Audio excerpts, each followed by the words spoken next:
So today's session on ethical research and effective engagement with children and young people, we're going to have a presentation that I'll deliver for probably 20 to 25 minutes. And then what I want to do with the second half of the session is obviously throw it open to you for any questions that you have. And that will also include any other research or consultation projects that your councils are involved with that don't necessarily involve children, could involve anything. But hopefully this is an opportunity for us to discuss sort of research practice, good practice, methodology, and some of the ethical issues that need to be considered. My name's Ian Nockolds. I am your county officer here at the Wiltshire Association of Local Councils. But for more than 20 years, I ran a market research business, and so we did a lot of research and consultation with principal authorities and also town and parish councils. Now, of course, the interesting thing about my previous job is that sessions like this would have been a wonderful opportunity for me to try and sell you something. But on the grounds that you're all card-carrying members of the Wiltshire Association of Local Councils, that's not the objective of today. If anything, it's the opposite. What we're trying to do is demystify research and give you the tools that hopefully will enable you to deliver good quality projects in your community where you don't necessarily need to go out and find professional support, just by sort of providing yourself with a bit of structure and thinking about some of the ethical considerations around good research practice. And I have to say that there are none more important in terms of ethical considerations than when we're researching young people. So the opening slide here is why engage young people. Obviously, I don't really need to tell you because you've signed up to a webinar to do exactly that. But obviously, young people, even though they're not of voting age, are really important members of our local community. So much of the things that go on in communities will involve young people, will be put on for the benefit of young people. And certainly we wouldn't want to see them disadvantage young people. So the inclusion of young people in our communities is really important. If we were going to get really highfalutin about it, we would start talking about Article 12 of the United Nations Conventions on the Rights of the Child, which gives children and young people a right to be heard. But that's common sense. We don't need to be told by a lawmaking body that we should be listening to children. They have their own perspective on life, but it's a unique perspective. And I think whether we're talking about any group in our community, their experience, their lived experience is as relevant and interesting as any other part of our community. And just because they don't necessarily engage in sort of what we would consider perhaps to be the normal structures of local government, doesn't mean that they don't have a right to have their voice heard. So it's important that we facilitate that process, because the children of today will become the citizens of tomorrow. And for any councillors who are on the call, I could put it differently. I could say the children of today are the voters of tomorrow. So, of course, we want to listen to them. Of course, we want to understand what's important to them. Because although it's the right thing to do, it's ethically the right thing to do, it's such an important part of civic engagement, in the same way that we want children at school to develop a love for reading, because that will help them through life and it will also help them in their education. Understanding how local communities work and engaging in the consultation process, having a voice and feeling part of your community, encourages and enables the children of today to become active members of society tomorrow. They understand the benefit.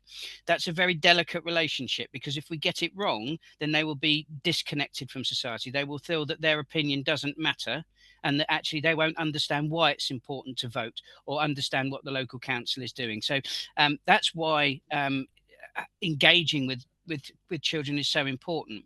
And I found a piece of research when I was researching this particular section that was done in 2023. It was for an academic dissertation, and it was around, and it was an examination of youth councils as a tool for engaging with young people in a representative democracy.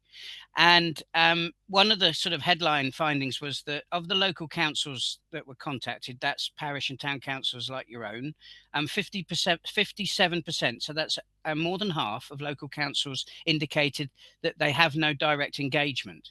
Now, that's the people who responded. So imagine if you include all of the other councils that didn't respond in that study, how high that figure would be. So it is important that we put in place some measures to engage and consider how to engage with young people. Now, in terms of the ethical elements of this, the first thing we need to do is define what is a child. Now, I know that sounds like a bit of a ridiculous thing to say, but actually, it's really important that we understand the point at which an individual is capable of giving their own personal consent in a research context. And you'll see repeated later in this presentation, you'll see the age of 16. Under the age of 16 is a child. And that is a definition that the Market Research Society use throughout their guidance and throughout their training. It's also important to remember that children are considered potentially vulnerable. So any considerations that we would make to consult with other vulnerable community groups within our communities, those are also considerations that need to be made for children. And I'll explain a little bit more about that later in the presentation. Going back to this issue of consent, we need to understand that if a child is incapable of giving their own consent, then that needs to be given by a responsible adult. And it's important that that is obtained and verified before a child participates in any study. Now, already that can be a significant barrier because, of course, what you want to do is you want to go out and engage with children. You don't necessarily want to have to go out, find who the relevant parent is, go and get their consent, go back to the child, and then start all over again. But it is an important consideration in the planning process. And I'm going to talk a little bit in a minute about in loco parentis consent and understand, and we're going to have a little bit of a chat about what that means. But in the context of any research, informed consent is absolutely paramount. And what that means, quite simply, is that all of us need to understand what we're signing up for. Whether you're an adult or a child, if you're going to participate in a study, you're going to know why you're doing it and what's going to happen with that information. And of course, like anybody else, a child has as much right as you and I to decline to participate. And as much as that can be incredibly frustrating for professional market researchers, we have the right to decline to participate whenever we want. We could answer 99% of the questions and then decline to participate. That right of participation is very, very important.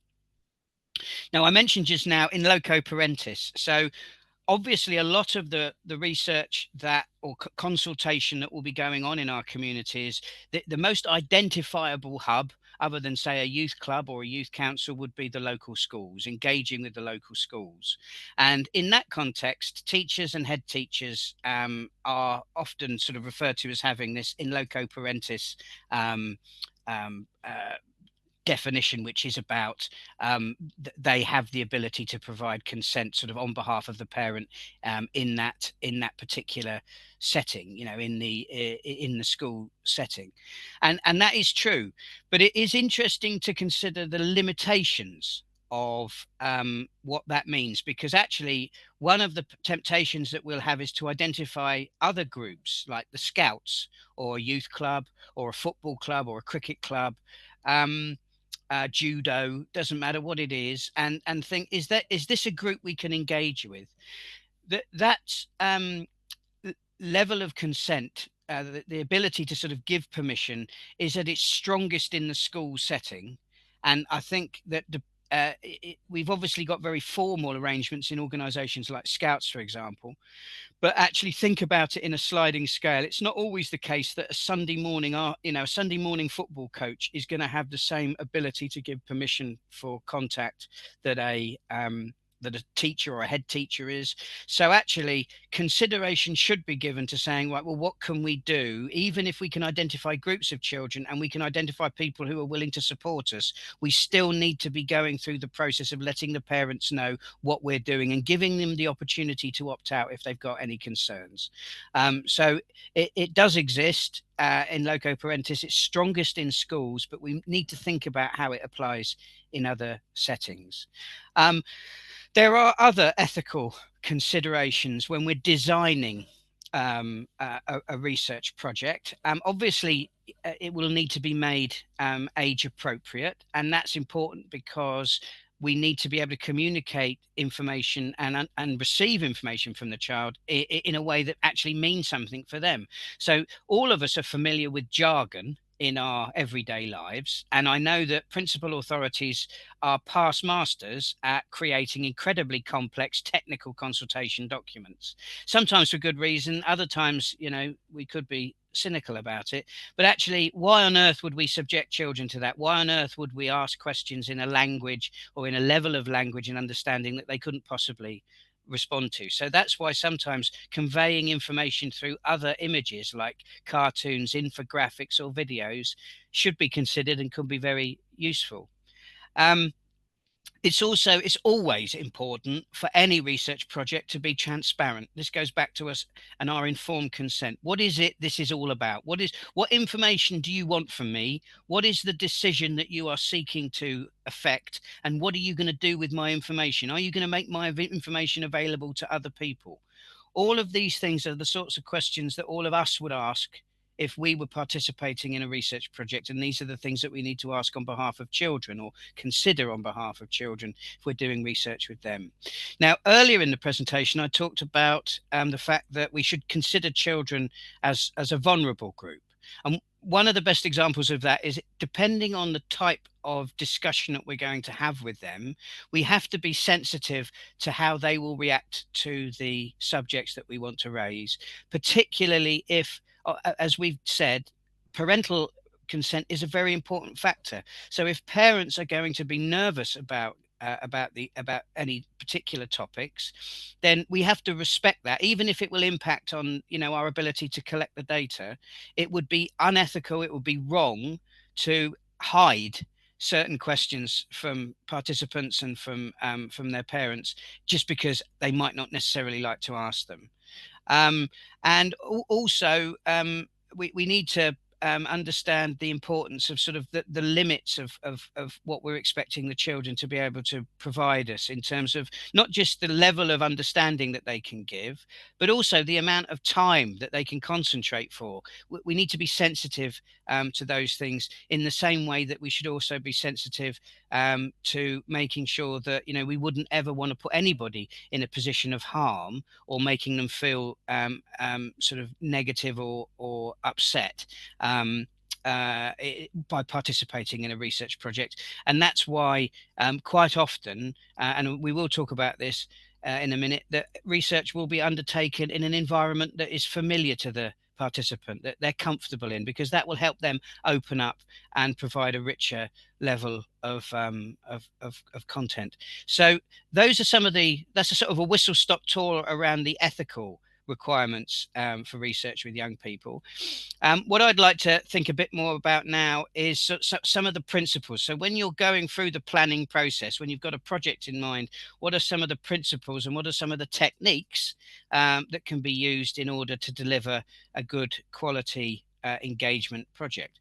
So we have been clear right from the beginning. One of the watchwords here is transparency and clarity. So what we want, and this is, a lot of these apply, we should remember that a lot of these issues apply to research with everybody. This isn't just about children. This is actually good principles for research with everybody. Is that actually, if we're going to be consulted on anything, we want that to be meaningful and purposeful. If it's a fait accompli and you're going to do something anyway, and you're doing this to tick a box, that is not good practice. It shouldn't happen, and it undermines the trust of the public in the research process. And of course, with young people, what it will mean is that there will be a historic lag, that they will always feel that actually one bad experience could mean that that's undermined their their confidence in the research process.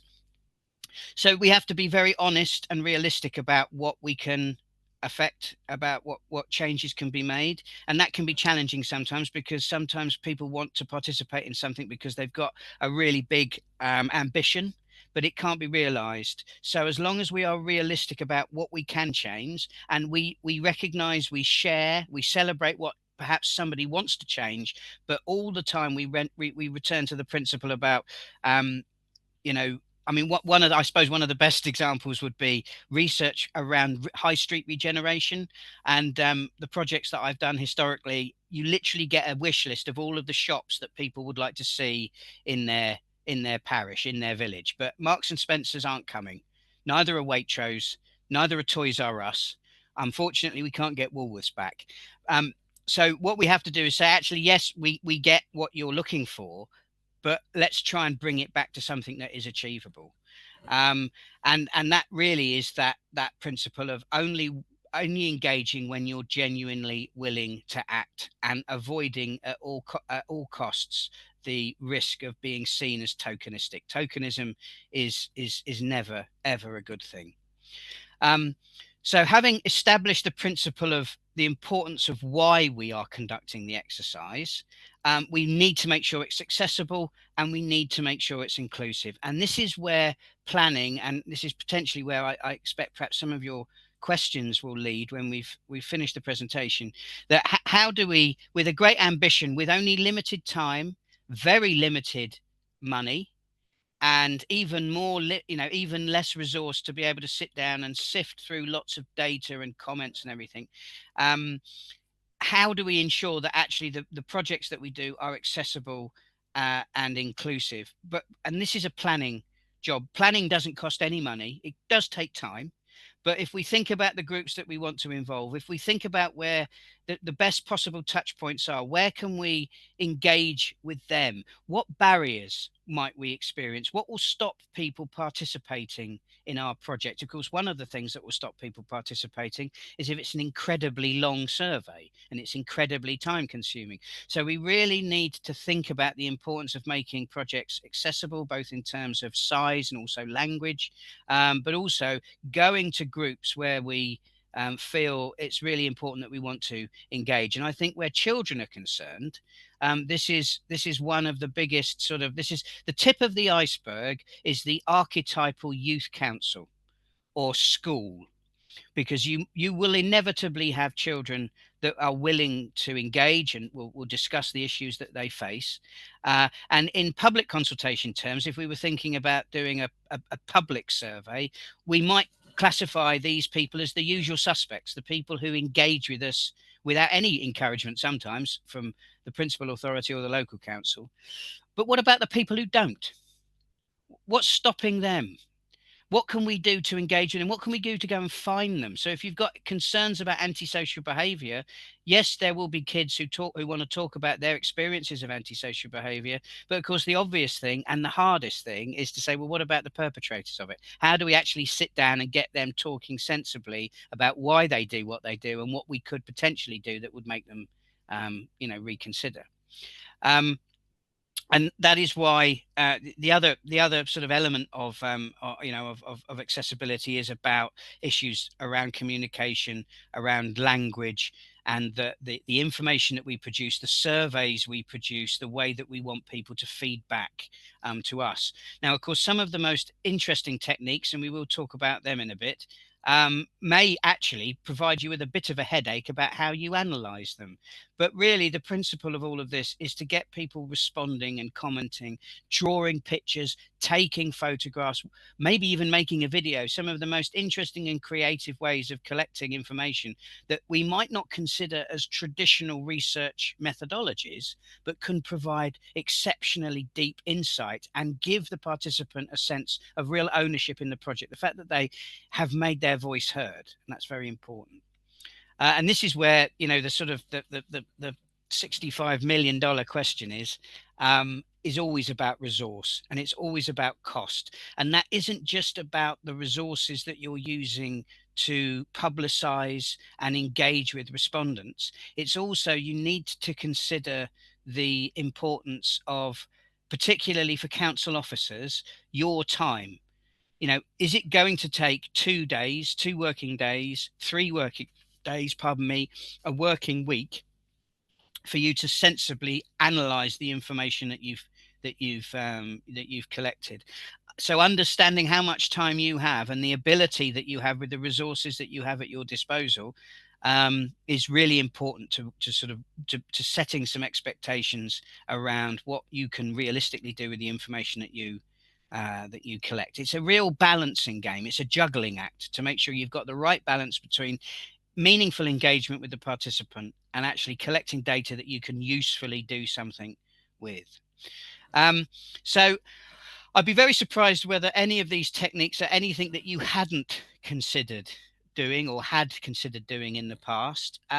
We should consider social media. And I know for those of us who are still coming to terms with calling Twitter X, the potential of using things like Instagram or TikTok, TikTok as a new one, TikTok, it could be quite frightening.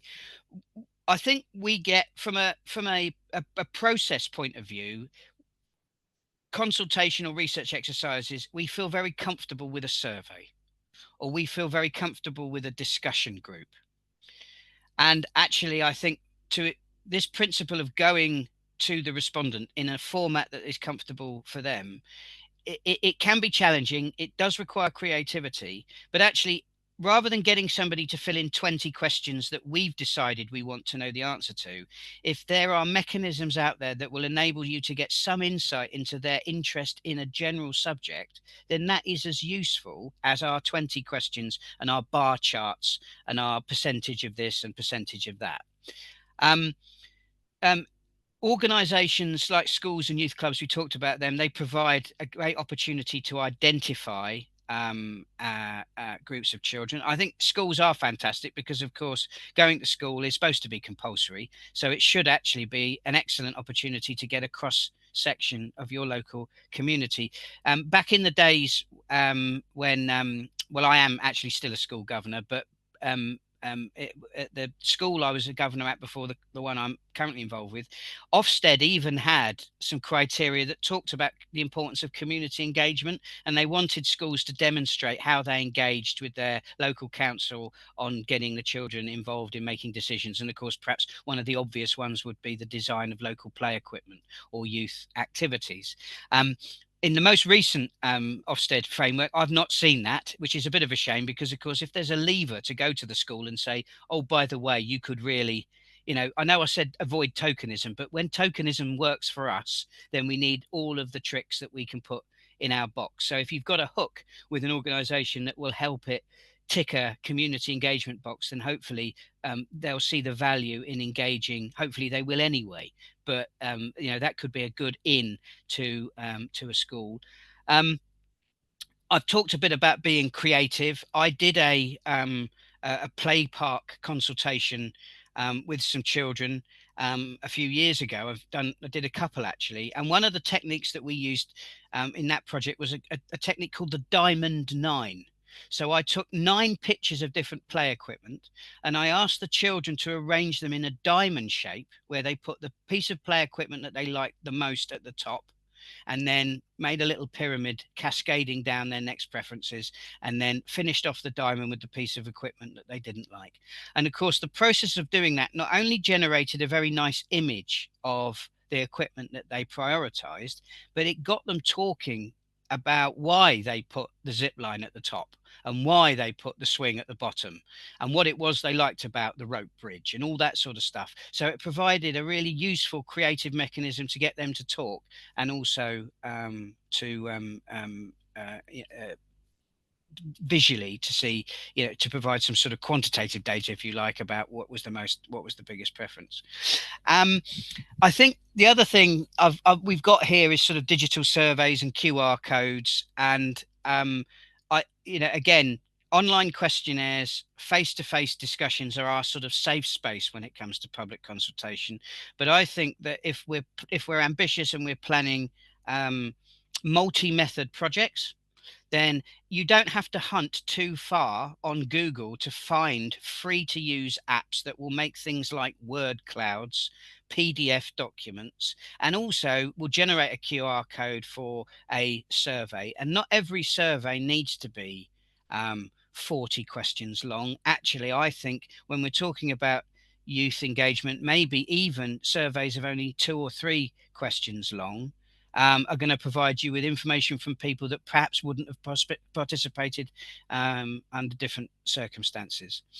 Now, one of the techniques that I'm becoming more familiar with is this idea of co-production.